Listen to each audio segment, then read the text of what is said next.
Olá, pessoal, seja bem-vindo ao novo episódio do podcast do Giro do Boi. Hoje eu quero te ajudar a escolher o melhor método reprodutivo para a sua fazenda de cria na próxima estação de monta.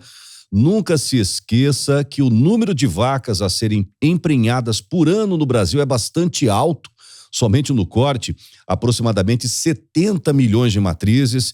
E uma vez confirmada a prenhez, não tem como voltar atrás, né, pessoal? O criador vai colher exatamente a genética do touro e da fêmea, ou seja, não podemos errar no acasalamento. Mas qual é a sua forma de produzir bezerros? Touros a campo? Inseminação? Transferência de embriões ou a FIV? Para contar pra gente qual é o melhor método reprodutivo mais eficaz e trazer um panorama da evolução da biotecnologia ao longo dos anos, eu recebo para uma prosa o médico veterinário Eduardo Muniz, ele que é fundador da Minerêmbrio, né, empresa de reprodução bovina, que já responde pela marca de 200 mil embriões transferidos por várias fazendas de cria em todo o Brasil. Muito obrigado por aceitar o nosso convite e prosear, falar sobre reprodução, Edu. Eu que agradeço aí, Mauro, o convite e agradeço aí a imensa audiência, né, desse podcast do Giro do Boi. Então, muito bacana o trabalho que vocês fazem aqui. A gente vinha comentando ali fora a importância, né, de fazer esse trabalho técnico, né, dentro do campo e juntar, né, a força da cidade, que é a grande locomotiva, com a força do campo, que é o grande diferencial desse país nosso. E nesse meio termo, uma comunicação, né? Porque de nada adianta você, por exemplo, estar estudando aí, montar uma tremenda de uma empresa há um quarto de século e desenvolver inúmeras técnicas e tecnologias e ferramentas e isso ficar somente, se não divulgar isso, né? O cara precisa saber que existem essas ferramentas à sua disposição. Primeiramente, médico veterinário formado onde, por que escolheu essa profissão, Eduardo? É engraçado isso aí, né? Eu sou filho de professores. É mesmo? Mas meus pais nasceram em fazendas, né? Nasceram de parteira, em fazenda, aquelas... DNA. Meus avós eram pequenos proprietários lá no sul de Minas, né? Que o pessoal mexia com café, com vaquinha de leite e tal.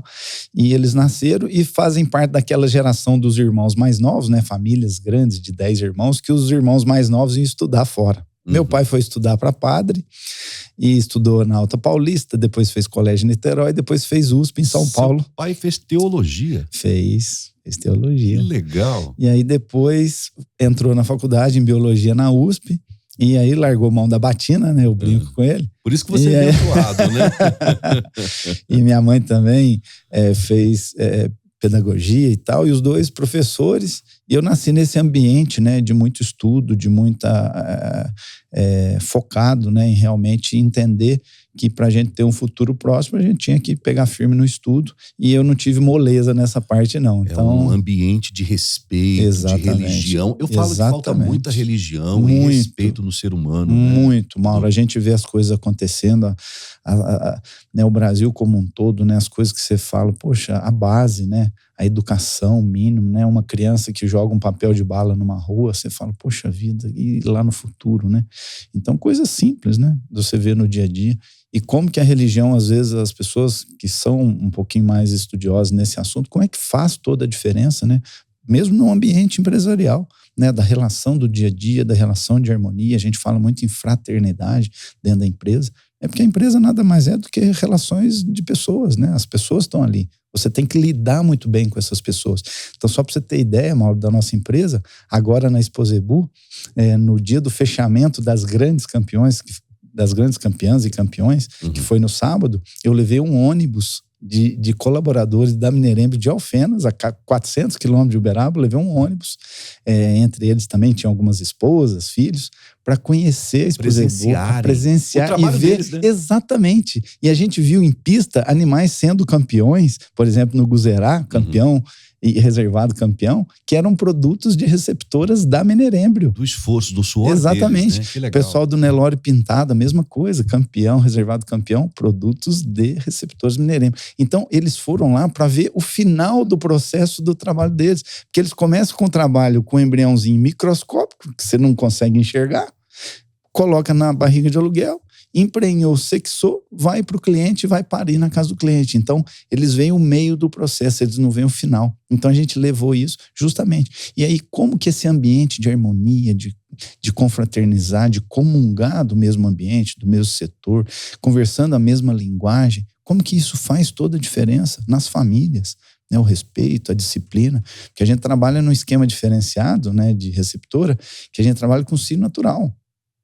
Então você pensa, eu preciso olhar cio todo dia, das 7 às 9 da manhã, você não faz protocolo? Das 4 às 6 da tarde. Eu faço minimamente. Né? Na média nossa, até um trabalho que a gente publicou agora na SBTE, mostrou que 85% dos nossos cios, né, desses anos todos, foram de cio natural. Só 15% protocolo. Você respeitou a natureza da fêmea. Exatamente, você respeita a fisiologia. Então todo o eixo hipotálamo, hipófise, gônada, FSH, LH, tá tudo redondinho. Você simplesmente foi na natureza e observou.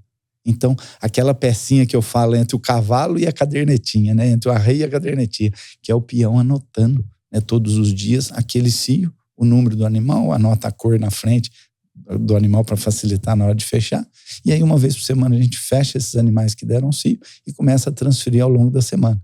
Segunda-feira, geralmente, não tem embrião, porque o embrião é sempre aspirado 8 dias antes, né? Você aspirou um dia para fazer a maturação, né, do óvulo, e fertiliza, depois mais 7 dias para o crescimento. Então, na segunda-feira é o dia que a gente junta todo o gado que deu cio durante a semana e vai transferir os cios naturais de terça até sábado. Então, deu cio hoje, 7 dias depois a gente vai implantar. Você respeita a natureza. Não desmerecendo, até porque a gente precisa fazer em larga escala, né? Lógico. Mais concentrado quem faz a aplicação de hormônios para fazer o protocolo de ATF, por exemplo. Mas esse respeito à fisiologia da vaca, da novilha, que vai receber esse embrião, esse sêmen, é coisa de Deus. Não, é um negócio... Quando a gente fala em reprodução, em vida... Por isso que você está fazendo um monte de grande campeão lá em Uberaba. E o slogan nosso, né, da Minerembra é vida que gera vida. É realmente isso que a gente, né, a gente fala tanto em produzir comida, né, infelizmente a gente está aí num mundo que nunca deixou de ter guerra, a gente tem lá a guerra na Ucrânia, a guerra em Israel, e assim, as grandes guerras na história, Rio Grande, né? Tragédia no Rio Grande, você vê que as grandes guerras, elas foram todas motivadas por comida. As pessoas queriam mais território para produzir mais, para ter mais agricultura, desde os tempos das tribos e tal, e isso até hoje. Né? Eles querem dominar para ter mais dinheiro, para comprar comida. E o que a gente produz no Brasil? O que a gente faz dentro da Minerembra? O que a gente faz hoje na cadeia reprodutiva da pecuária? A gente faz alimento. A gente aumenta a produção de carne, a gente aumenta a produção de leite, a gente chega em mais pessoas no mundo cada vez mais. O Brasil abre mercado a cada ano, e mercados maravilhosos, mercados gigantes. A gente teve a experiência agora na Expo Zebu de conhecer uma enormidade de indianos que vieram da Índia conhecer o zebu melhorado. Olha que doideira. A gente foi lá, né, em várias vezes, né, em várias sagas aí contadas por vários livros, principalmente na década de 60, onde se trouxe, né, os grandes genearcas das raças Nelore, da raça Gir e tal, né, pelas 4 grandes figuras aí da pecuária, e que fizeram toda a diferença dentro do Brasil. Hoje 85% do gado nosso é zebu ou azeboado. Linhagem Carva. Exatamente. Então você vê a diferença que fez isso. Né, e agora os indianos, o país de origem, vindo aqui no Brasil para pegar embrião, para comprar embrião. Eu falo que o pecuarista, Edu, é um Midas, onde ele toca vira ouro. É impressionante como ele sabe trabalhar. É bacana isso, é bacana. Impressionante como ele sabe trabalhar. Mas voltando na sua questão, né, como que começou lá atrás? Então eu sou filho de professores, sempre foquei em educação, e é engraçado, um tio meu outro dia falou: Eduardo, quando você tinha 6 anos eu te perguntei o que você queria ser, você falou que queria ser veterinário. Com 6 anos? Com 6 anos de idade. E eu não sou filho de veterinário e meu pai não tem fazenda. Teólogo, pedagogo.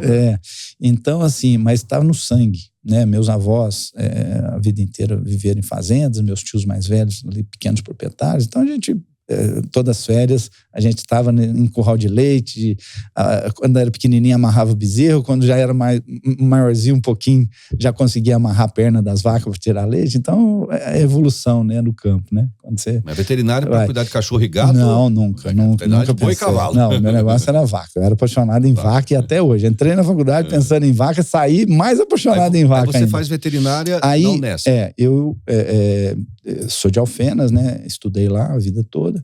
Aí fiz vestibular, entrei em Jabuticabal, na Unesp. E lá que começou toda essa parte de embrião, né? Então, os primeiros trabalhos com embrião no Brasil tiveram origem lá, principalmente no caso da FIV, né? Então, o primeiro bezerro de proveta da América Latina foi feito em 94, ele nasceu dentro lá da Unesp Jabuticabal. E eu estava na graduação na época. Então você eu acompanhei com o início da produção de bezerro de proveta. Exatamente. Entendi. Então, os trabalhos lá com o professor Enoch, com a Ieda Watanabe, que depois montou a Vitrogen, que foi o primeiro laboratório de FIV comercial do mundo.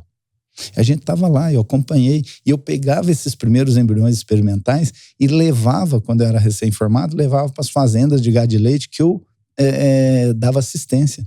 Então eu formei, trabalhei 2 anos em Cambuí e lá eu dava assistência lá em 18 fazendas, pegava esses embriões experimentais da Ieda. A Ieda fez mestrado de Jabuticabal, depois ela foi pro laboratório de genética da USP de Ribeirão, com o professor Raizildo Lobo. Grande Raizildo, fundador da NCP, né? O primeiro programa de melhoramento genético do Nelore. Inclusive, né? Um abraço pro Raizildo, pessoal da NCP. Aliás, e todos os programas de melhoramento genético que merecem o respeito, a admiração de todos nós pecuaristas, né?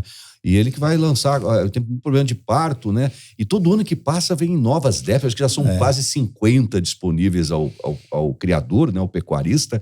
Agora, DEPs novas aí para a questão de facilidade de parto, enfim. Esses programas foram maravilhosos. Não, maravilhosos. E é a razão de ser do melhoramento, porque não adianta nada a gente vir aqui falar de biotecnologia, falar de inseminação, falar de TE, de FIV, se lá atrás na base você não tem um programa de melhoramento. Você multiplicar animais ruins, isso é péssimo para a pecuária. Mas isso aconteceu. Eu acompanhei essa evolução. Eu estava lá, inclusive, no lançamento dessa empresa, a primeira de FIV do Brasil. Eu vi muitos pecuaristas aspirando vacas que era o xodó dele. Exatamente. Mas vacas que não foram medidas. Exatamente. Uma vaca que emprenhou a primeira vez aos 4 anos, uma vaca que tem um intervalo entre partos acima de 24 meses, coisa que a gente não quer para o nosso negócio. Exatamente. Porque ela é bonitinha, ela tem os olhos elípticos, as narinas rasgadas, a orelha tal, a barbela tal. Aquela coisa e tal, mas não é produtiva. Não carrega no seu gene, né, no seu DNA, o que a gente busca. Né? Que é desempenho, que é performance, que é crescimento, que é reprodução. Eles acabaram aspirando e multiplicando no rebanho deles.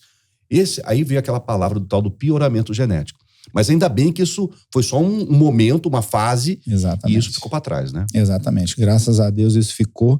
A gente brincava, né? O pessoal queria aspirar o xodozinho dele, como se fosse uma cachorrinha de estimação. Exatamente. A Julinha, Terezinha, Fatinha, né? Essa é a vaca minha, é a vaca da minha vida, é ela que eu quero e tal. E aí ele via que depois de uma geração o gado dele estava andando para trás. E aí ele corrigiu, né? Né? Então, como toda nova técnica, né? A gente passa por um período aí de transição, de amadurecimento da técnica até as pessoas entenderem. E aí, voltando no Raizildo, lá que começou realmente os programas sérios, né, de evolução e melhoramento. E hoje o Nelore é uma outra raça, completamente diferente do que era há 25 anos atrás. E a FIV foi uma das responsáveis. Então, primeiro os programas de melhoramento, depois, você sabendo quais são os animais melhoradores, vamos aspirar 1%, 2%, 5% dos melhores animais e transferir embrião nas restantes. Então, isso fez toda a diferença. E a gente acompanhou isso desde o início, né? Como eu falei, estudei lá nessa época, fiz estágio com o pessoal que trabalhava com TE convencional na época. O pessoal ainda fazia transferência cirúrgica, para você ter ideia. Eu lembro. Eu mostrei isso ao vivo na TV. Eu fui o primeiro jornalista a mostrar ao vivo. O meu patrão, dono da emissora, quase me matou lá. Mas muito bacana ver que precisou passar por essas fases, né, Mauro? Veja bem. Eu me lembro. Foi lá nas 7 Estrelas Embriões. Lembro, eu tive lá. Foi na época lá, da faculdade. Mostrei ao vivo. Não, tira isso aí, pessoal da Sociedade de Defesa dos Animais vai entrar com processo contra a gente. Eu falei, não, a minha ideia é mostrar até onde a gente chegou. E outra coisa, é uma coisa indolor para a vaca. Porque tem todo o procedimento, é que nem uma coisa cirúrgica da gente. Anestesia. Exatamente. Vai lá, aplica no útero direito ou esquerdo, faz toda a sutura, passa produto, dá medicamento. Aí eu mostrei aquilo. coisa de 2 minutos depois, quando soltou a vaca, que ela já tinha recebido o embrião, ela estava ali bebendo água e pastejando do meu lado. Exatamente. Ou seja, ela estava tranquila. É o bem-estar animal. É o bem-estar animal também, que vocês preconizam muito, né? Então, desde sempre o bezerro de pipeta estava na sua vida. Exatamente. E aí a gente acompanhou essa evolução da teia convencional cirúrgica para a teia convencional transcervical, né? No começo a gente transferia embrião com uns aplicadores alemães. Era bem diferente, muito mais grosso, muito mais difícil. Era um só aplicador por animal, você tinha que depois higienizar isso. Então era bem diferente. Aí depois veio os aplicadores da França, a gente começou a usar em larga escala. E aí a FIV começou a pegar um porte, né? No começo a FIV não dava resultado, né? Porque tudo era muito, né, inicial, você não sabia o que ia dar. Caro, o pessoal botava 2 embriões por paleta. E caro, pra você ter ideia, Mauro. Dois para ver se um vingava. E às vezes vingava os dois e dava um macho e uma fêmea. E aí você tem o frimartinismo. Você não consegue aproveitar nem o macho nem a fêmea para reprodução. Né? Eles são inférteis ou subférteis, né? Então, mas lá atrás, para você ter ideia, Mauro, como é que é bacana a história, o primeiro lote de embrião experimental que eu peguei da IEDA, na época não tinha protocolo de sincronização com progesterona, era só prostaglandina. Eu sincronizei prostaglandina, umas novilhas do meu cliente, transferimos 16 embriões. Adivinha quantas prenhes? Chuta. 0. Porque não se sabia. Sua primeira experiência, você levou porrada já. 0 de FIV, 0. 16 embriões, 0 prenhes. Por quê? Porque estava começando, né? Não sabia exatamente o que acontecia. E na teia convencional a gente tinha resultado de 75%. Fantástico, né? Então, aí a coisa foi evoluindo, 20%, 25%, 30%. Hoje você fecha médias anuais de 42%, 43%. Em embrião a fresco, você fecha com 48% de prenhez. Aqui o embrião congelado, você tem um índice menor, né? Seja o DT, seja o embrião de congelamento vitrificado. Então, a evolução, né? E o Brasil que começou isso tudo. Então, é muito bacana você estar no lugar certo, na hora certa. Né? Dentro de Jabuticabal que surgiu a tecnologia, todos os laboratórios iniciais que surgiram ali dentro de Jabuticabal, ou por ex-alunos ou professores. Então, dali surgiu vários. E foram esses laboratórios que multiplicaram a técnica no Brasil, que melhoraram enormemente o gado do país e que isso se espalhou para outros países. Foram nós, os brasileiros, técnicos, né, da fertilização in vitro, que foram para a América Latina, depois foram para os Estados Unidos, foram para a Austrália, foram para a Europa e hoje estão espalhados no mundo inteiro. Né? Empresas de fora que vieram no Brasil adquiriram empresas nacionais, né? Hoje multinacionais que estão aí espalhadas. Então hoje a gente vê colegas nossos que transferem embrião na China. Né? Você fala, na Ásia, na África, exatamente. Né? Todo mundo está usando tecnologia, até mão de obra, né? Mão de obra. Da biotecnologia. Porque é muito difícil a gente pegar um veterinário hoje americano, australiano, que consiga transferir 200, 300, 400 embriões num dia. Isso não é para qualquer um. É difícil. É difícil. Quem transfere sabe. Professor Pietro, professor Zequinha, tantos e tantos outros que formaram grandes profissionais da biotecnologia bovina, me disseram lá, fizeram uma vez, falaram assim, Mauro, é impressionante como os nossos alunos estão espalhados no mundo todo, ou seja, o Brasil, além de produtor de genética, é produtor de mão de obra especializada. Né? Exatamente, faz fila de gente querendo buscar técnicos bons aqui dentro, graças veterinários bons para trabalhar lá fora. Né? Então a gente mesmo já teve a oportunidade de mandar muito estagiário para fora e hoje os caras estão bem lá fora ganhando até mais dinheiro que nós. Muito mais, ganhando em dólar, né? Ganhando em dólar, né? Euro. Bom, mas bacana isso aí. Você já no ambiente acadêmico já convive com esse início da biotecnologia, da IATF, nascendo a IATF. Exatamente. Nascendo a transferência de embriões, nascendo a fertilização in vitro, né?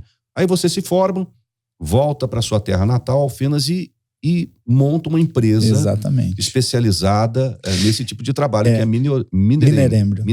E até engraçado isso. Minerembrio, que é Minas Embrião. Exatamente. É assim, eu estudei em São Paulo, né, no interior de São Paulo, de Jabuticabal, e eu mineiro, né, de Alfenas. E só tinha eu de Minas Gerais lá. E aí, quando eu cheguei, o pessoal andava de plaquinha, né, os estudantes, né, para dar o trote e tal. E aí me deram o apelido de mineiro e ficou. E hoje todo mundo me chama de mineiro, Eduardo Mineiro.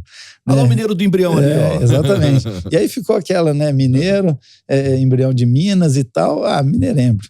E foi engraçado, porque assim, não foi com muito planejamento, as coisas aconteceram de maneira natural. Eu comecei a transferir bastante embrião fora, os resultados estavam indo muito bem, foi aumentando aqueles volumes, o pessoal me passando cada vez mais embrião.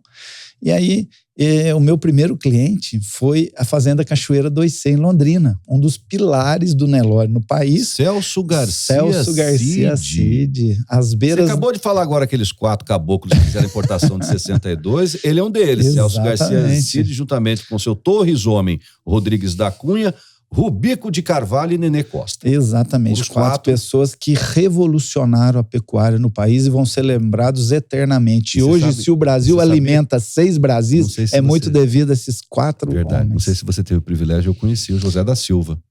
O Zé da Silva. Dico. Seu Dico. Eu não tive essa oportunidade. Eu não tive a oportunidade. Que bacana. E foi ele que ele era o braço direito desses 4 empresários. Foi ele que passou 1 ano e 7 meses na Índia, escolhendo, né? Ele que escolheu o Carvard. Inclusive, ele foi lá e conseguiu trazer o Carvard pro Brasil lá. Convenceu o indiano. Mas você sabe que eles trouxeram de tudo, né? Eles trouxeram boi, eles trouxeram cavalo, eles trouxeram galinha da Angola, eles trouxeram pato, eles trouxeram um monte de coisa lá da Índia. Foi muito bacana e realmente linda, né? A gente brinca que o Dico era o dono do olho, né? Era ele que era a pessoa diferenciada de ir lá. E outra, convencer, né? O Carlos foi campeão lá de uma exposição. E o dono não queria vender ele de jeito nenhum. Intercontinental, se não me engano. E aí o dono não queria vender, não tinha por que vender e tal. E o animal é sagrado, né? O bovino é sagrado na Índia. E aí, como que foi esse trabalho de convencimento? Por isso ele ficou mais de 1 ano convencendo. Me parece que foi um prédio em Belo Horizonte, se eu não me engano. Um desses 4 aí era dono de um prédio em Belo Horizonte, vendeu esse prédio para pagar o cargo. É uma coisa mais ou menos assim a história. Olha pra você ver. É mais ou menos isso aí, eu não sei. Me corrija você que está me ouvindo muito aí. Ó, eu estou entrevistando aqui o Eduardo Muniz, médico veterinário, empresário, construtor, pecuarista, amante da biotecnologia reprodutiva. Ele veio lá da minha querida Alfenas, Minas Gerais, aqui para São Paulo, para prosear com a gente no podcast do Giro do Boi. E está falando para a gente, explicando como é que foi essa evolução, né, da IATF, da TE, da FIV. E eu aproveito já e pergunto para ele aqui, qual que é o melhor dessas 3 tecnologias aí? Ó? A IATF, a TE ou a FIV, ou é melhor usar um boi de boiada? O boi de boiada é um negócio complicado, Deus, né? Esse é o famoso pioramento genético, né? Porque não é porque um bezerro nasce bonito, recria bonito, que ele vai ser um bom touro. Porque a importância de ser um bom touro é o quê? É transmitir isso para os filhos e ter filhos melhores do que a geração anterior. É o melhoramento genético. Esse é o princípio do melhoramento. Então, mesmo que você pegue um animal bonito, você não tem a certeza que o filho dele vai ser bom. E hoje se fala aí que dos 10 touros que se usam no Brasil, 9 são touros, né, boi de boiada, sem nenhuma avaliação. Né? Então você pega isso, e eu falo muito, Mauro, que o recurso mais escasso que a gente tem na vida se chama tempo. Não tem dinheiro que pague, o tempo não volta, o tempo ele é só para frente, e eu falo que Deus é maravilhoso, a gente tem coisas maravilhosas que a gente pode fazer durante a vida, mas a vida é curta. E a gente tem que aproveitar ao máximo ela da maneira o mais eficiente possível. Então, se você trabalha com pecuária e está colocando um boi de boiada, você está desprezando o bem maior que Deus que te deu, que é a vida. E ele vai conviver com esse trem ruim? Exato, por muitos anos. 3, 4, 5 Porque, anos. se, por exemplo, ele botou um boi que era muito bonito, mas a DEP dele é negativa em 10 quilos na desmama. Uma continha simples, ele vai desmamar um bezerro 10 quilos a menos. Hoje, um preço normal aí de bezerro, R$10 o quilo. 10 vezes 10, R$100. Se ele desmama 1.000 bezerros, são R$100 mil. Quantos touros melhoradores ele consegue comprar com R$100 mil? Ainda mais hoje que a arroba tá barata, tá na hora exata de comprar um touro melhorador. A posição também tá barata. Porque hoje você baseia um touro aí em torno de 50 arrobas, quer dizer, hoje tá barata a arroba. Tá na hora de comprar, de investir em genética. E aí, se você tem uma DEP positiva, vamos fazer a mesma conta, só que positiva, R$10, 10 quilos de peso a mais na desmama, são R$100 mil a mais no ano que você vai ter de receita líquida no bolso. Porque esses 10 quilos são a mais. Então, aqueles custos iniciais já ficaram todos. Então, você vai ter a mais com a genética. Então, monta natural, você me perguntou qual a melhor técnica. As 3 técnicas, 4 técnicas aí que tem, que a gente vai falar um pouquinho, elas são excelentes, desde que usadas da maneira adequada. Então, uma monta natural usada com touro melhorador, para você fazer, por exemplo, um repasse depois de uma estação de monta com inseminação, é excelente. Você fez ali 2, 3 inseminações, ou uma inseminação que seja, e bota um touro melhorador depois para fazer um repasse, é excelente, excelente. Então você tem que planejar, você tem que estudar, entender a sua fazenda como uma empresa, fazer gestão, ter os custos na sua mão. Um dos grandes números de uma fazenda é o custeio, é o que você gasta por mês, por cabeça. Então, é sal mineral, é pasto, adubação, é cerca, é o peão e tal, e você divide pelo número de cabeça. Então, hoje você tem uma variação enorme de R$20 a R$200. Isso faz toda a diferença. Uma continha simples, se você gasta R$200 por cabeça mês, R$200 é uma arroba. O animal tem que ganhar 30 quilos, que é uma arroba, de R$200 só para pagar o custeio. Que animal que ganha no pasto 1 quilo? Não ganha. Então, quer dizer, o prejuízo dele já começou no custo. Você tem que enxugar. E outra conta importantíssima é o GMD. Se você não tiver eficiência no ganho de peso, eficiência na pastagem, altura de entrada, altura de saída, você não consegue ganhar. Né? Então, voltando na pergunta, né, a monta natural. Se for um touro melhorador, ela tem resultado, sim. Mas se eu quiser algo a mais... Algo a mais. Eu quero subir um degrau. Aí vamos para a inseminação artificial. Então, a inseminação artificial em gado comercial, você usa somente o touro provado. Mas você sabe que a DEP vai ser positiva. Mas lembrando que a inseminação é metade, depende, com essa genômica mudou um pouco o percentual, mas até então vamos trabalhar com a metade da genética daquele touro, mas a outra metade de uma matriz. Exato. E se não for uma matriz boa... Você vai... Lembra do tempo? Lembra do tempo, que é o recurso mais escasso? A cada 3 anos, a cada geração, vamos falar que você comprou um touro de DEP 5 quilos. A cada 3 anos, você vai aumentar 5 quilos o seu bezerro. Então, se você demora 30 anos, né, 10 gerações vezes 5, 50 quilos. Para você aumentar 50 quilos. Você começou lá com um bezerro de 170 quilos para chegar no bezerro de 220. Agora, se você dá um passinho a mais e vai pro lado do embrião, você na primeira geração, você já bota um embrião de 50 quilos a mais de DEP. Deixa eu te falar uma mais. Ou seja, 30 anos, disso. Você ganhou em 3. Aí volta a história do tempo. Exatamente. Você não acabou de falar do seu Nenê, Gabriel, do Celso Garcia, Rubico, Torres Homem? Há quanto tempo que eles estão? Na década de 1960? 60. 50 e tantos anos, 60 anos, sei lá. Tem selecionador aí que tem 100 anos de seleção. Você pega o Nelore Lengruber, por exemplo. Quase 200 anos de seleção. O que acontece com a TE? Você não vai passar 200 anos selecionando, não. Na primeira você já vai pegar a genética daquele cara. Exatamente. É isso que eu acho. É isso aí. Então, isso faz toda a diferença. Você pegar esses anos todos de seleção de pessoas sérias, que estão no mercado, inclusive até hoje, seus filhos, seus netos, como é o caso lá da Cachoeira, que até eu comecei a falar, depois já não terminou, mas a Cachoeira foi o nosso primeiro cliente, e foi o Gabriel que falou: Eduardo, eu preciso da nota fiscal para você emitir, para eu acertar com você e tudo. Foi aí que surgiu a Mineirembro. Olha para você ver, que eu te falei que foi de maneira natural. Aí a Cachoeira, eu preciso de nota fiscal disso aqui. Falei, não, Gabriel, deixa quieto e tal. Não, eu preciso dar nota fiscal aqui, o negócio é sério e tudo. Não, então beleza. Aí eu montei a Mineirembro. CNPJ. Fiz o CNPJ. Então, só para terminar. E aí a FIV foi crescendo, a Mineirembro foi crescendo junto, né? Mas voltando na FIV, né? Então, essa escalada monta natural, depois a inseminação, veio o advento da IATF, que revolucionou o gado comercial no Brasil, principalmente o gado de corte. E você, no primeiro dia da estação de monta, você insemina 100% do seu rebanho. Ou seja, você vai ter mais bezerros nascendo no cedo. Porque você tendo aí 40%, 50%, 60% de prenhez, significa que metade dos seus animais vão estar sendo emprenhadas no primeiro trabalho, no primeiro dia. Ou seja, metade dos seus bezerros nascidos vão ser bezerros do cedo. Que é o bezerro que dá dinheiro. Que é o bezerro que dá dinheiro. Segundo o Flávio que a diferença, e é verdade, a diferença é muito grande. Por exemplo, na Mineirembro, nesses anos todos, durante 5 anos, eu fiz um trabalho de entregar bezerro desmamado. Então, o cliente não levava só a receptora prenhe, ele já levava o bezerro lá na frente desmamado. Foi um trabalho muito bonito, muito bacana. Na mesma hora eu tinha 1000 bezerros nascidos, de tudo que é raça, holandês, Jersey, Nelore, Senepol, Tabapuã, Guzerá, tudo, Gir. Era muito bonito e tal. Mas o que acontecia? O bezerro que você transferia embrião fora da estação de monta, ele chegava a custar para a gente 8 arrobas a mais. É lógico que o bezerro PO ele tem um custo a mais de uma série de questões, ração, CRIP e tal, você tem que ter uns cuidados um pouquinho maior. Mas 8 arrobas era um negócio absurdo que não fechava as contas. Não fechava as contas. E o bezerro da estação é um bezerro barato e bom. E o fora da estação é um bezerro feio e caro.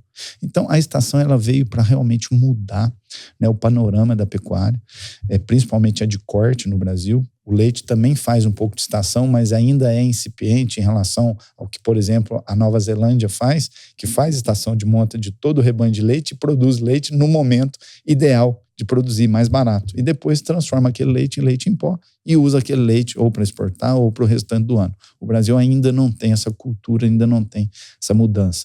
Mas no corte, sim. E aí você tem a possibilidade de, por exemplo, fazer as precocinhas, né? É o quê? Você encurtar um ano das fêmeas, no caso Nelore, que é a grande raça aí, que é a base da nossa pecuária de corte, você encurta um ano. Ou seja, se uma fêmea deixa lá 5, 6 bezerros ao longo da vida produtiva dela, ela vai deixar um bezerro a mais.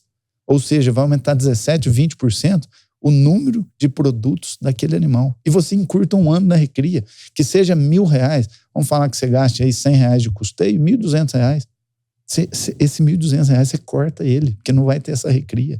Então, isso faz um diferencial na pecuária muito grande. Inseminação artificial em tempo fixo. O Papa, nosso grande amigo em comum aí, professor Pietro Barcelli, fez trabalhos aí que revolucionaram esse setor no mundo. Inclusive, um estudo coordenado pelo próprio professor Pietro, da USP, aponta que temos um gargalo enorme para a gente corrigir aqui no Brasil, que é a idade ao primeiro parto, que gira em torno ainda de 4 anos, ou seja, as nossas matrizes estão demorando muito para emprenhar. Aí eu já perdi 1, 2 bezerros. Exatamente. Tá? A biotecnologia reprodutiva, ela vem para me ajudar, por exemplo, a eu conseguir emprenhar e montar precocemente um núcleo de fêmeas que já vão começar a ciclar e já podem receber pipeta ou touro logo após o primeiro ano de vida? Com certeza. Lembra que o primeiro passo de tudo é você fazer avaliação genética. Se você tem um trabalho sério na tua fazenda de avaliação, você vai pegar os seus próprios animais melhoradores, 1%, 2%, 5% que sejam, como doadoras, aspirar essas doadoras e implantar nas outras 95% do rebanho. Ou seja, as outras que não são tão boas, né, DECA 3, DECA 4 e tal, você vai usar elas como receptoras, como barriga de aluguel. Então, na primeira geração, já vai nascer um rebanho completamente diferente do que aquele que você tinha. Num custo bastante acessível, porque hoje a aspiração, transferência mudou muito. Pra você ter ideia, em 99, quando começou a FIV no Brasil comercial, 99, 2000, eu tenho até um folder, até hoje lá da Vitrogen, custava R$990 uma prenhez. Aspiração e laboratório. A receptora era do cliente, R$1.000,99. Se você botar a inflação, nós estamos falando hoje aí, sei lá, R$3.000 uma prenhez, e sendo que hoje você tem aí laboratórios trabalhando aí R$400, R$500 uma prenhez. Então, olha para você ver a diferença de custo, como tudo, que, né, barateou a técnica. Então, você consegue fazer hoje um rebanho diferenciado de uma maneira rápida. Como você falou, seleções de 100, 200 anos você faz na primeira. Mas eu não sou da área. Não importa. Você precisa, lógico, estar cercado de pessoas do bem, pessoas sérias, pessoas corretas que querem o seu bem e vão te orientar a comprar a melhor genética para aquele seu objetivo. Eu estou numa região que eu quero vender tourinho. Beleza, vamos aqui buscar o que é a necessidade da sua região.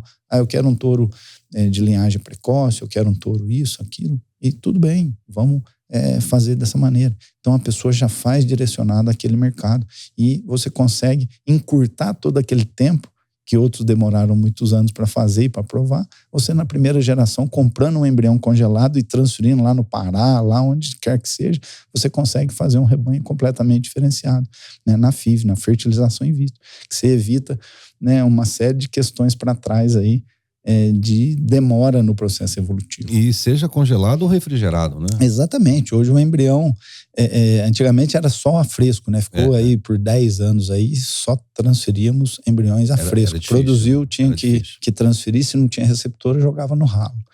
E hoje não, hoje você já vem preparando os embriões ao longo da semana para você congelá-los, né? Com índices bastante interessantes. Isso acabou viabilizando, né, o comércio de embrião, porque antigamente não se comercializava, porque o embrião era fresco, então você vendia uma aspiração, o que produzia eu te vendo, ou eu vendo, mas não sei a quantidade que eu vou te vender. Agora porque é fresco. Chega na fazenda do hoje cara. Hoje chega, né? Vai o botijão lá em qualquer rincão desse país, a pessoa descongela igual o sêmen, né? Esse é o embrião FIV de DT, né? Direct Transfer. Então você pega o embrião, descongela do botijão, um pouquinho no ar, um pouquinho na água. E é o mesmo procedimento igual o sêmen. 36 graus, lá pipetinho. Bem semelhante.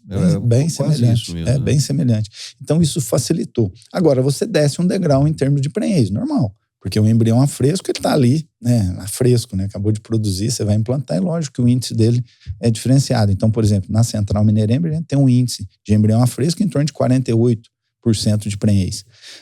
Às vezes chega a média final de ano de 50% de prenhez. Já um embrião congelado, né, o embrião vitrificado ou DT, você desce um degrau grande, você vai trabalhar aí a 35%, 36% de prenhez. Então você desce um degrau bem grande. Só que você facilita a comercialização, né? E hoje o Brasil está abrindo protocolos, né, praticamente com o mundo inteiro, para exportar esses embriões. Acabei de citar um exemplo aqui da Índia, né, que vieram os indianos para comprar embrião e levar para lá e implantar lá nas receptoras dele. É muito mais barato. Pensa, você pegar num botijão aí 500 mil embriões e levar embora, coisa mais fácil, você leva ali no avião mesmo e tal, tranquilo. Uma bagagem de mão. Uma bagagem de mão. Então, facilitou isso. E hoje o Brasil exporta genética aí para Colômbia, para vários países da América Latina, América Central, Estados Unidos, África. Então o Brasil tem um mercado muito grande, porque hoje a melhor genética de zebuínos está no Brasil, né? E é o gado rústico. Se você pensar a nível de planeta, 70% da população mundial vive na zona tropical do planeta, no meio. 70%. E quais as raças de corte a gente tem no mundo inteiro para região tropical? Zebuínos. Zebuíno. Qual a raça de leite a gente tem para a zona tropical? Zebuíno ou mestiço zebuíno. No caso, o Gir, Girolando. Né? Então, e aonde está a melhor genética? Gir, Girolando, no caso do leite, ou Nelore, Guzerá, Tabapuã, Cindy. Onde que está? Brasil. Aqui. Então, o Brasil é o grande celeiro de genética para 70% da população mundial. Genética é inegociável. É inegociável. Você está comprando tempo. Você quer ver uma coisa? A gente estava conversando agora há pouco lá. Essa questão, por exemplo, o cara vai vender um boi. Aí ele fica lá brigando com o comprador de carne dele, pedindo R$1 ou R$2 a mais. Se ele fizer a conta, a genética pode dar infinitamente muitos e muitos reais por aquela arroba. A começar pelo giro rápido do negócio. Uma outra coisa. Todo mundo falando sobre sustentabilidade ambiental, emissão de metano. Você reduzir em 1 ano a idade de abate, é 1 ano a menos de emissão. E uma carne de melhor qualidade. Exatamente. Tantos e tantos benefícios. Enormes. Se você tem uma fazenda eficiente, Mauro, hoje a Embrapa já prova isso, né? O professor Eduardo, saúde, que a gente teve a oportunidade de conversar bastante. Há 16 anos ele pesquisa a parte do crédito de carbono e tal, da parte pecuária. Ele mostra que as fazendas eficientes, todas, elas, ao invés de soltarem carbono, elas recrutam carbono. É o contrário. Porque você faz o manejo de pastagem, cortando, entrando na altura ideal, saindo na altura ideal, fazendo aquele capim reciclar todo aquele conteúdo que fica ali de estrume, de urina, de uma maneira muito mais rápida, produzindo, recrutando esse carbono muito a mais do que às vezes uma floresta que está em equilíbrio há milhares de anos. Então mostrando que a nossa atividade bem feita, ela é sim sustentável. Porque o boi eructa, porque o boi solta metano. Isso, na conta total do que o boi eructa e o que a pastagem entrega de volta, você vê que ao invés da gente poluir, a gente despolui o mundo. Desde que você faça com eficiência, sustentabilidade. Hoje se fala tanto em ESG, em respeito ao meio ambiente, as empresas da Bolsa aí, todo mundo preocupado e tal. Gente, a pecuária já faz isso há muitos anos. Lógico que nós estamos falando da pecuária eficiente, nós estamos falando do empresário rural, das pessoas que realmente levam a sério a sua atividade. Nós não estamos falando do extrativista, que põe lá uns bezerrinhos, esquece lá e depois de 4 anos, usa boi de boiada e depois de 4 anos, 5 anos, vai lá para ver o que cresceu, né? Lógico que esse tipo de negócio, ele não se sustenta, né? Até pelo preço da terra. Hoje o Brasil, né, aumentou muito aí os preços médios de terra e não justifica a pessoa fazer o extrativismo hoje, né? Não paga a conta. Então, assim, a gente precisa desmistificar isso. A pecuária é um bem para o mundo. A gente tem trabalhos de pesquisadores, por exemplo, na África do Sul, mostrando como fazer o processo inverso da desertificação e mostrando que o gado é a espécie animal que mais consegue fazer esse processo. De que maneira? Fazendo o pastejo rotacionado, que é exatamente como os bovinos antigos faziam, né? Em manadas eles iam andando, né? Procurando pasto. E é esse manejo rotacionado que faz toda a diferença para você estruturar solo, com fezes, com urina, jogando nitrogênio ali dentro, estruturando o solo, jogando a raiz do capim mais funda, porque daí você vai conseguir fazer uma população de capim que não vá morrer na seca, porque ele tem raiz profunda.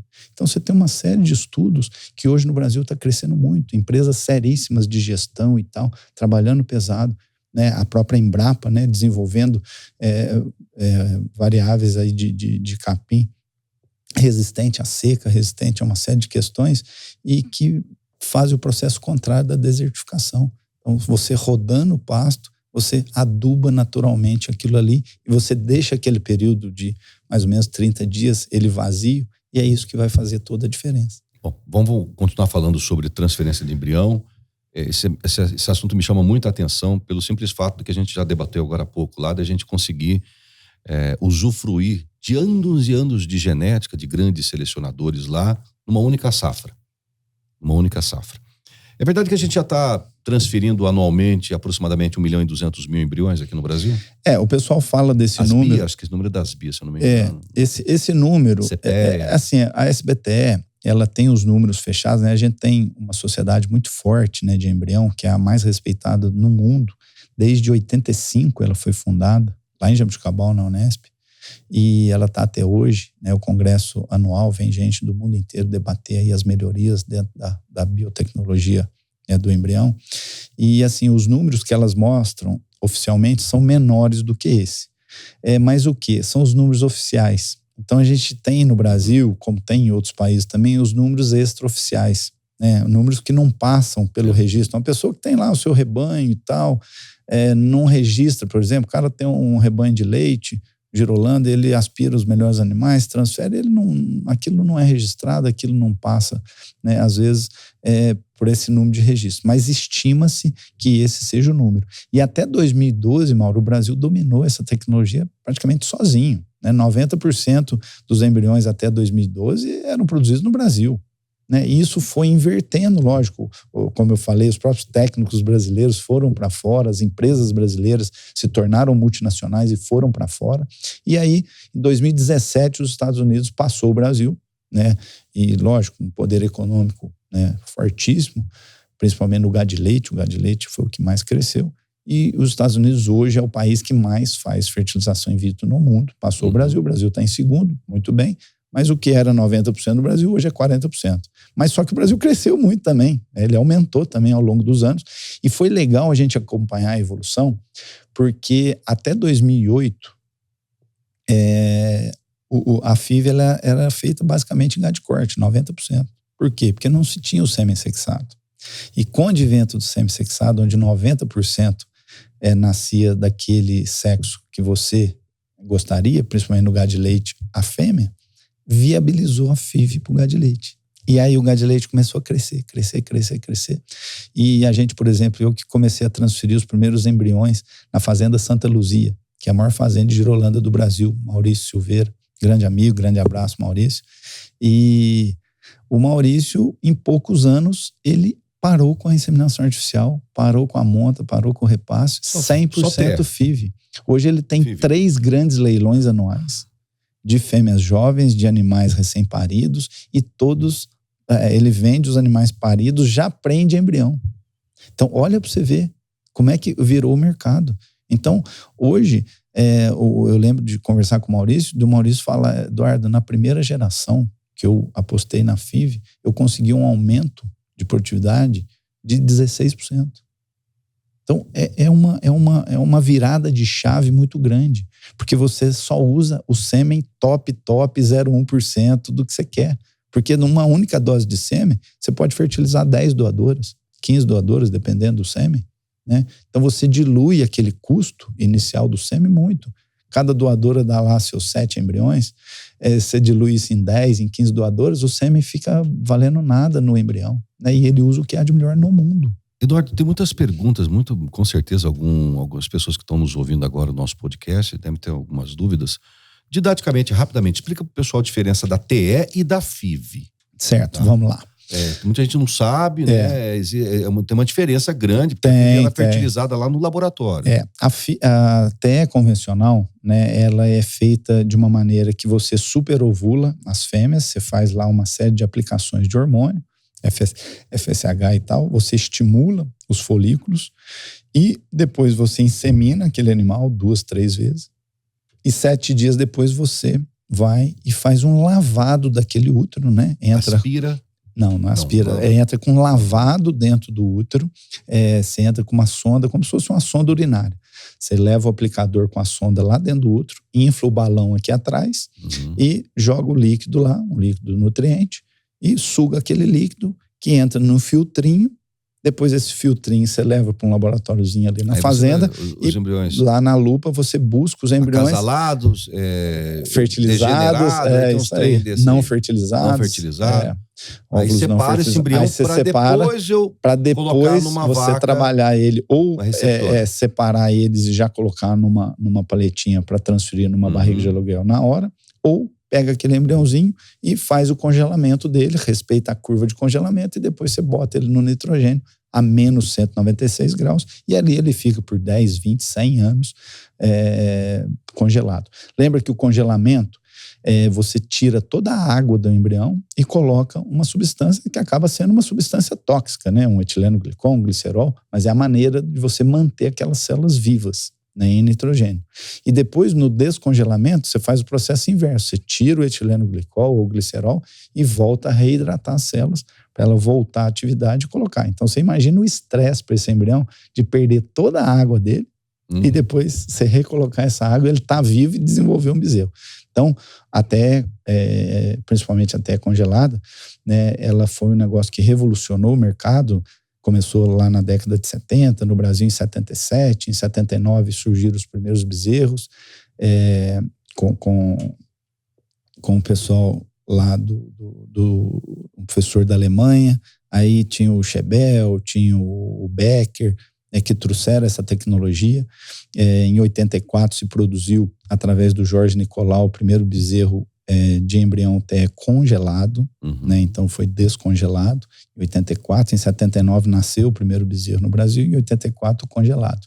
E a FIV veio desenvolvendo, né, ao longo da década de 90, né? Então em 94 em Jabuticabal que surgiu a primeira FIV. Mas a TE convencional, que é esse processo de fazer o flushing, né, falado, então você lava o útero, recolhe aquele embrião e transfere. Só que uma vaca, para ela ser superovulada, depois você tem que esperar um tempo para você voltar a coletar ela. Você não consegue coletar menos do que 3 meses. Ela fica um período parada.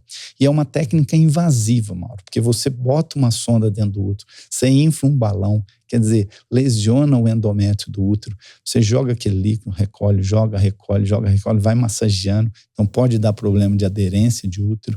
Então tem uma série de questões. Você, aplicando hormônio, você pode alterar a fisiologia daquele animal de produção ao longo da vida dela, de FSH, de LH, das próprios hormônios ovarianos.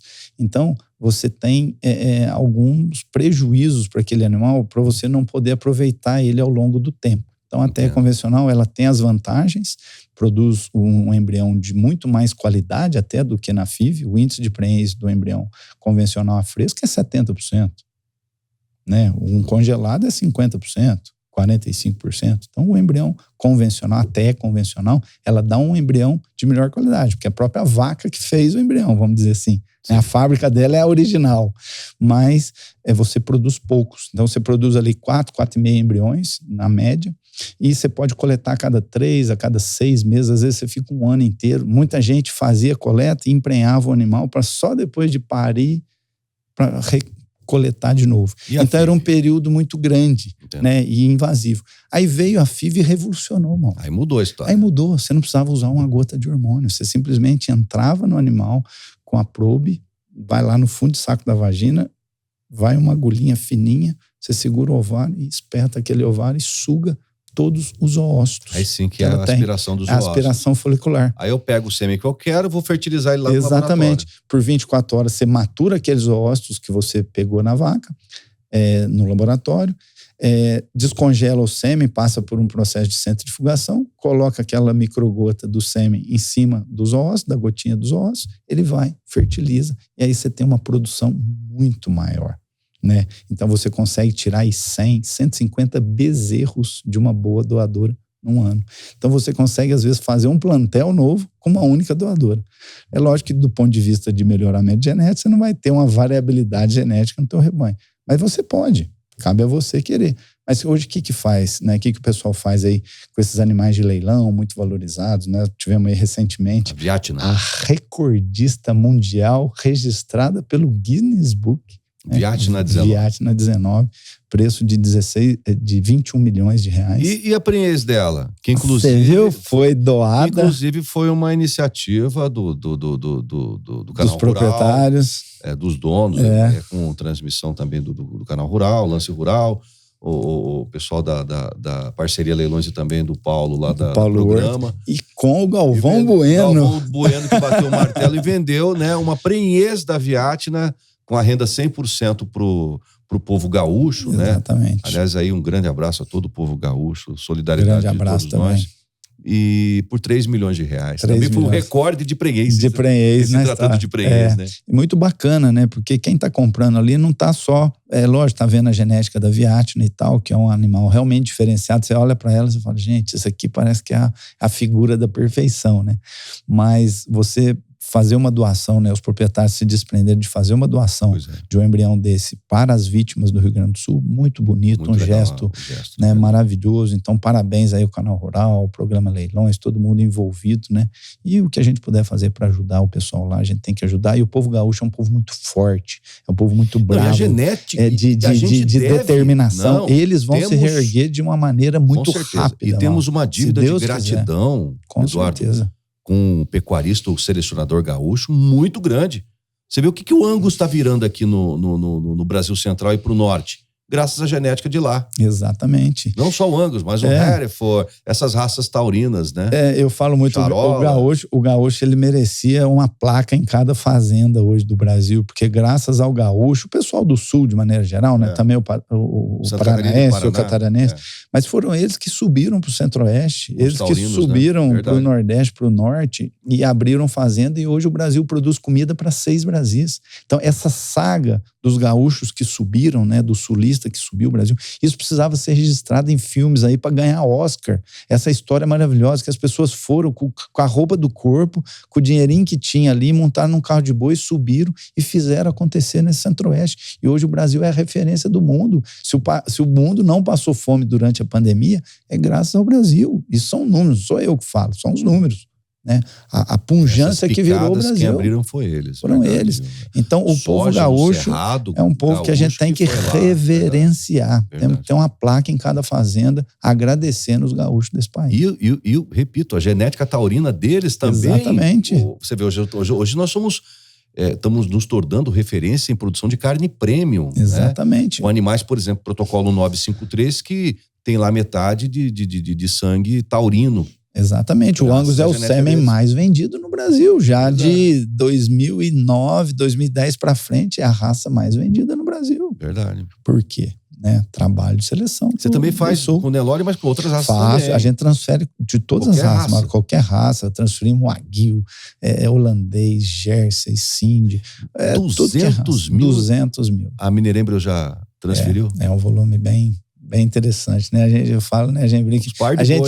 A gente é um grãozinho de areia, né, Mauro? Mas se a gente se organizar, trabalhar de maneira eficiente, com honestidade, com respeito ao cliente, respeito ao resultado, né? O embrião é um bezerrinho microscópio. Pensa, você transformar aquele bichinho microscópio num bezerro que vai ser bem criado, que vai ser bem recriado, que vai ganhar uma pista. Prem para o seu cliente? Eu entrego a receptora prem. Desculpa, perdão. A receptora exatamente. prem... Ela prenha aos 90 dias. Então, a gente palpa ela com 30 dias. A gente pega embrião... Como que funciona a Mineirembra? É uma central de receptoras.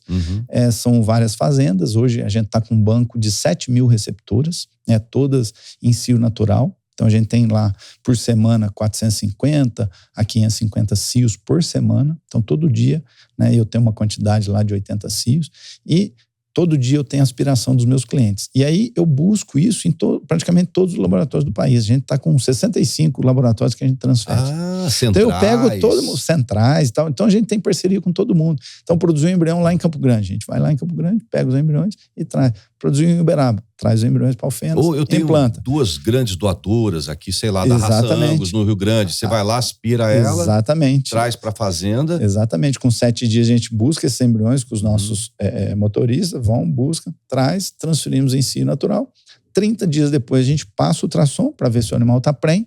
Está prenhe, ele vai para uma terceira fazenda, que a gente tem fazenda de recria, tem fazenda que a gente observa cio, e a terceira fazenda que é de gado prenhe. Ela vai para a fazenda de gado prenhe, onde a gente faz a sexagem com 60 dias, e com 90 dias a gente repalpa e entrega para o cliente. Então, a grande maioria dos animais saem com 90 dias de gestação, e aí já vão para a casa do criador, já para se adaptar naquele ambiente, naquela alimentação, tal, já vai parir adaptado àquele ambiente. Então, pare num ambiente tranquilo. A gente, inclusive, tem um esquema para os nossos clientes de fazer uma aula para os materneiros dele, né? Faz uma aula por Zoom, né? Hoje o Zoom é tranquilo aí, depois da pandemia ficou muito fácil, né? A peonada está acostumada.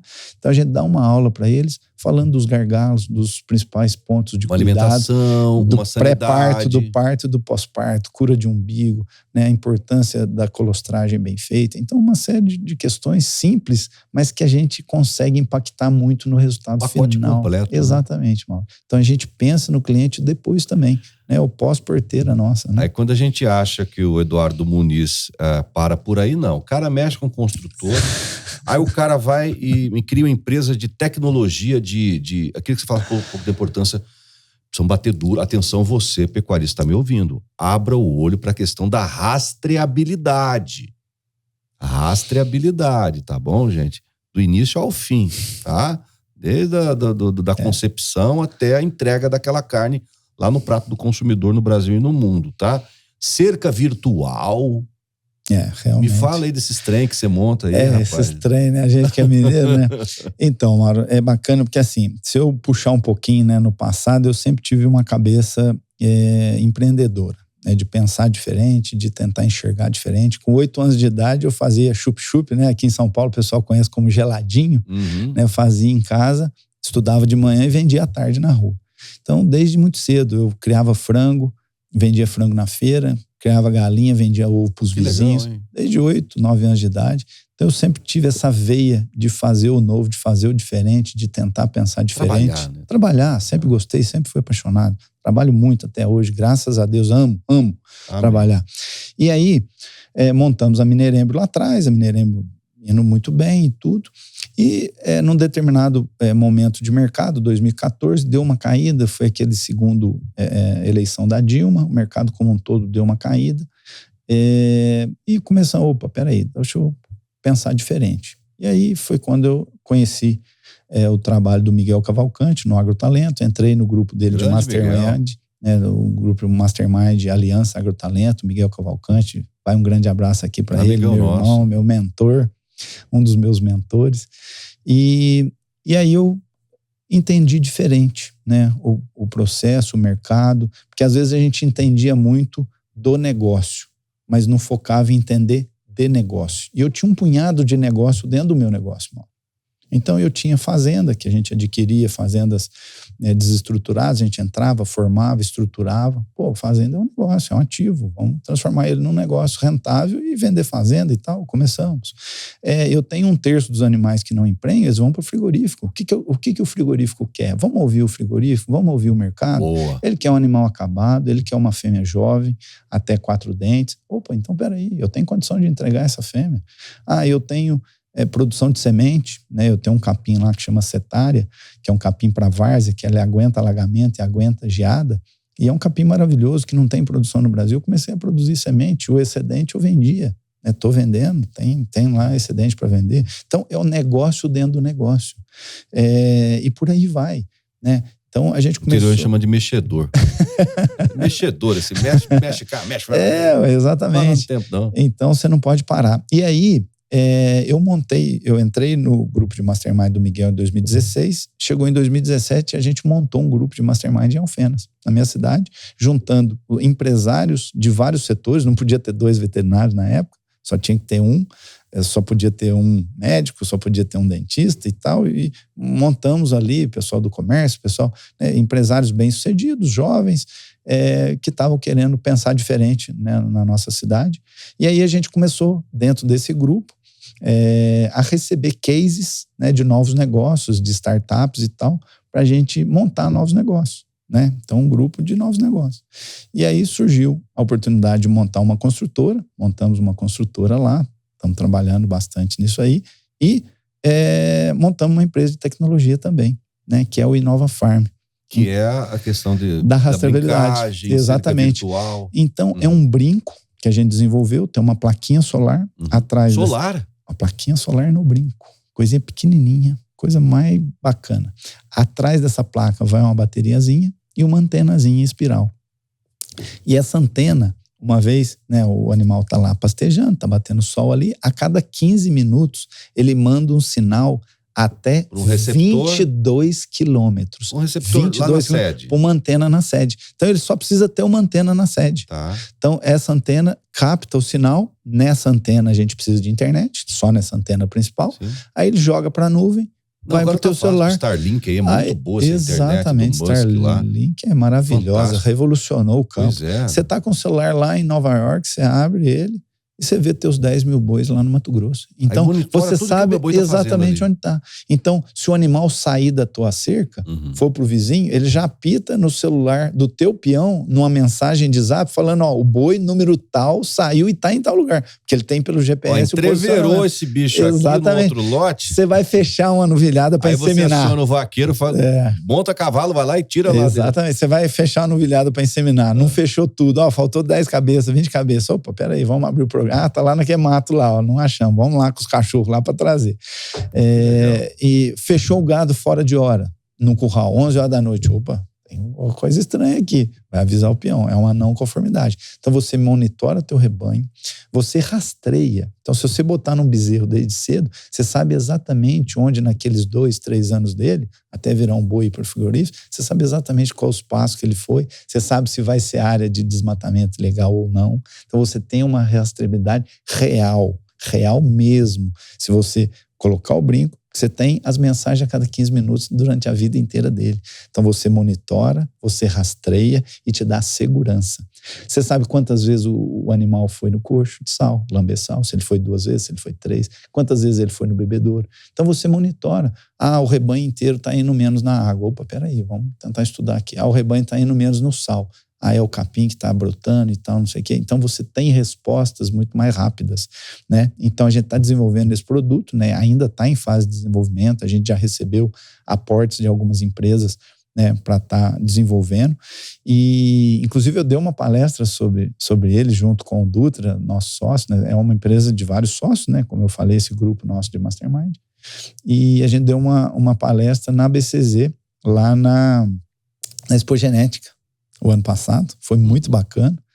E o Gabriel Garcia abriu espaço para a gente falar de tecnologia, né? E foi muito bacana, um feedback muito legal. E esse brinco agora também a gente está desenvolvendo, um dos braços dele é trabalhar com a cerca virtual. Então, um negócio bacana que quando eu estive na Austrália, eu comecei a ver algumas ideias dos australianos que estavam trabalhando com uma coleira gigante. Ele chega num lugar, parece que dá uma tremida, exatamente, né? Chega no legal, vibra, né? E ele volta. E não é choque, não machuca nada. Não, em nada, tipo absolutamente assim, é só nada. aviso, não passa daí. Exatamente. Aí o bicho para e volta. Só que na época lá a gente viu os custos em torno de $1.000 cada colar, quer dizer, é inviável, né, economicamente. E aí aquilo ficou na minha cabeça. Quando veio esse nosso sócio Dutra, veio até a Mineirêmbio, começou a conversar sobre como funcionava e tal, eu falei, pô, a ideia é interessante, vamos sentar aqui, vamos trazer para o grupo. O grupo resolveu investir e estamos aí desenvolvendo, buscando parceiros, que parceria é sempre bom, porque desenvolver tecnologia no Brasil não é fácil, né, Mauro? Não é mesmo. Mas a cerca virtual, o que faz, né? Aquele brinquinho, a hora que ele chega onde você desenhou no celular, no notebook, aquele desenho, ele chega, ele recebe um estímulo sonoro, que pode virar um estímulo vibracional, igual o celular, VibraCall, ele volta.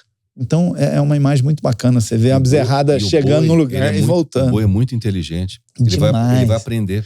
Vai aprender. É por isso que eu falo dessa questão de bem-estar animal. E você não precisa que 100% faça, não. Se você conseguir fazer naqueles animais que são as referências, todos voltam. No chefe do lote. Exatamente. É por isso que eu falo. A hora que você for levar seus animais para o curral, tenta deixar o seu curral o mais agradável possível, né? Dá uma passeada, abre todas as porteiras, deixa eles entrarem e saírem pelo curral, passar pelo tronco, pelo brete, enfim. Porque ele sabe que ele vai ali, ele vai receber uma injeção, uma vacina, ele vai receber, vai ser mochado, vai ser castrado. Ele sabe que ali é um lugar de dor. Então, se você não transformar esse local num ambiente mais agradável, com uma água bacana, sem gritaria... ele fica com aquilo na mente. Você vê, tem trabalhos científicos. Você vai levando no corredor que ele chega, quando ele olha o curral, ele lembra. Nossa, você começa a entrar de desespero, estoura a cerca. Então, o bem-estar animal também é muito bacana. Você tem trabalho científico, inclusive o Pietro tem participação nesse trabalho, que a novilha Nelore, quando entra andando no brete, a outra que entra trotando e a outra que entra galopando, o índice de prenhez é diferente. Quem entra andando, o índice de prenhez é muito maior. Na esfera reprodutiva. Inclusive, a gente tem assessoria de pessoas, de profissionais altamente gabaritados no Brasil para dar assessoria para os meus peões a trabalhar com bem-estar animal. Quantas pautas você Você sabe que eu sou jornalista meio encardido, viu, Edu? Mais de 30 pautas você me deu aqui hoje, tá? Então você vai voltar outras vezes no programa Giro do Boi. Eu quero falar mais sobre essa questão de rastreabilidade, cerca virtual, essas pesquisas de bem-estar. E receba o carinho e a admiração da gente, dos nossos ouvintes, dos nossos telespectadores. Você é uma pessoa empreendedora, apaixonada pelo que faz e, mais do que isso, uma pessoa abençoada, filho de um teólogo, de uma professora, e que desde cedo, aos 6 anos de idade, já tinha o seu objetivo, o seu sonho, e você conquistou e vai conquistar muito mais, que o Brasil precisa de pessoas como você. Pessoas que abracem a causa, que lutem por um país, por uma nação, por um mundo melhor. Queria te agradecer, apareça sempre aqui no Giro do Boi, e em resumo desse nosso bate-papo aqui, o nosso assunto principal de hoje, Touro e Monta, IATF, TL, FIV, qual é o melhor? Todos, menos boi de boiada. É isso aí. Tá bom? Não, muito obrigado. Gratidão por você estar com a gente aqui nesse podcast. Eu que agradeço a oportunidade. Uma hora eu te acompanho há muitos anos e vejo o diferencial que você faz nessa pecuária, com assuntos tão bacanas e muito técnicos, né? Eu vejo o programa de vocês de muita técnica. Então, quem está do outro lado pode ter certeza que vai ganhar tempo. A gente falou muito aqui do tempo, que é um negócio que não volta e é o recurso mais escasso que a gente tem. E você tá ouvindo esse podcast não é perder tempo, é ganhar o tempo. Porque o que você tem aqui de pessoas boas que vêm aqui para passar o conhecimento sem a menor restrição naquilo que esteja fazendo. Então isso é muito bacana, isso muda, né? E eu comento muito a importância desse programa chegar também para a cidade. Nós estamos falando de 85%, 90% da população que precisa se juntar. Todos são consumidores, juntar com o campo. Não existe a pessoa do campo, a pessoa da cidade. Não, vamos juntar força. Eu acho que esse é o objetivo. E a gente está num setor que é muito lindo, que é muito maravilhoso, que produz comida para o mundo, produz comida, produzir paz. Nós estamos produzindo paz para o mundo. Olha que coisa bacana, onde muita gente falando de guerra, falando de revolta, de briga, de não sei o que, de disputa. E a gente buscando a paz.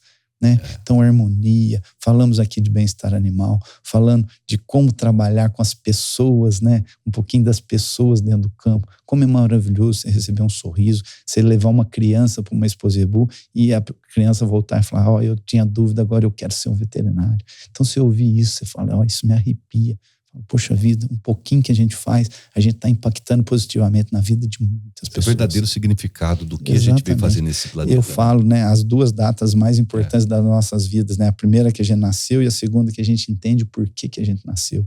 E eu tenho um propósito de servir. E é isso que a gente está fazendo aqui hoje, e é isso que eu quero fazer pro resto da minha vida. Parabéns, Eduardo Muniz, médico veterinário, empresário, sócio fundador da Minerembrio. Então já sabe, sua próxima estação de monta, não perca tempo, não erre.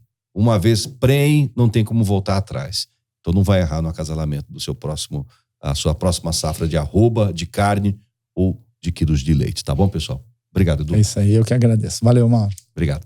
Até o próximo podcast do Giro do Boi, pessoal. Tchau, tchau.